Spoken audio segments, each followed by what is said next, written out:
I grew up in Staten Island, New York, and my dad is a retired New York City Police Department detective.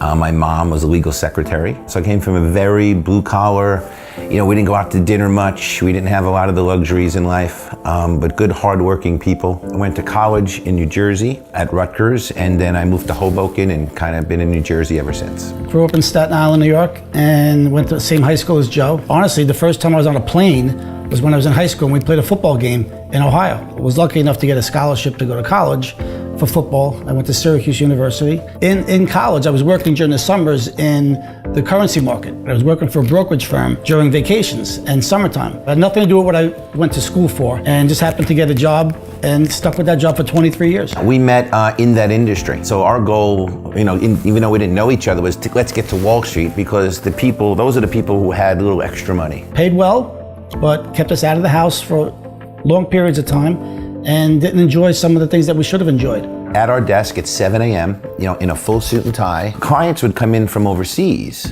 and they'd want to go out till like 3 in the morning. We had to go to work the next day. If your kid's got a dance competition, at 7 o'clock at night, you're out with clients, you can't go, or a baseball game or a basketball game, and you're missing them. You're stuck at the office and you're working your butt off, making good money, but again, you're missing those moments. Again, not a lot of time freedom.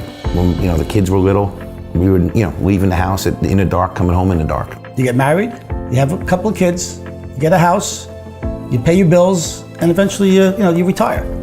It's not like that anymore. We were just like getting let go one by one. It was like picking us off one by one. And I was working for 23 years doing it, making a lot of money, and I got a tap on the shoulder. They said, listen, we can't pay you anymore. I put in 10 years. It's like, it's like serving a sentence. I did my 10 years. I could have just stuck around another 5 years, but I was like, you know what? There's no way I'm gonna make more money next year than this year. And I need to be in a business where it's always a possibility for me to make more, for me to get paid what I'm worth. I actually started a payroll and benefits company, and I grew that and sold it for title insurance. And Joe said, we're gonna start a title insurance company with Bart Oates from the New York Giants. And I was like, sure, what do I gotta do? He goes, well, it's about relationships. Price is the same with every company. It's just about relationships and building that and feeding off that. First time entrepreneurs, brick and mortar. We didn't really know anything about title. We took a crash course, you had to get licensed. And we started doing that for years, and eventually, again, something else came up, the economy.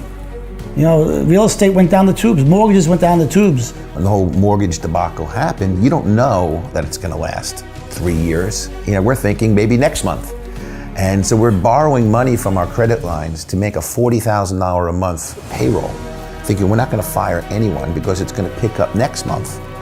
And then I'm like, my God, how long can we do this? And then that's when someone tapped us on the shoulder and said, here's something else, check it out. We were like, we'll check out anything at this point. Network marketing, we were born to do network marketing, but we never actually gave it any credibility. We were those guys like, no thanks, no thanks. I would never do it. We actually had a guy in foreign exchange, and he'd walk in with a bag full of stuff. And he's like, oh, you gotta charge this for your wife, give this to your wife. Oh, it got to the point where he walked in with a bag, people going, oh my God, here he comes with this stuff again. About six years ago was when I first realized there's a better way than just being that bad guy. Most people don't think it's possible. It's a dream that they don't even dream anymore. I mean, who wants to work the rest of their lives and just kill themselves to make money? You can actually help people make money by just doing what people should be doing, networking. Now we can get in touch with 1,000 people in a split second. The future of network marketing now is brighter than ever because, again, we were victims of technology once or twice. Now technology's our friend. Who do you really listen to?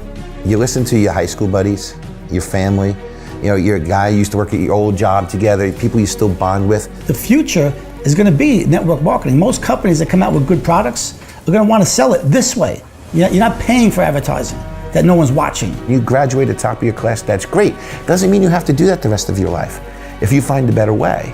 I am Frank Marone. I am a father, I am a husband, I am a goal achiever, and I am a network marketing professional. I am Joe Occhio-Grosso, and I am a proud father. I am a good friend to many. I am a business leader, and I am a network marketing professional.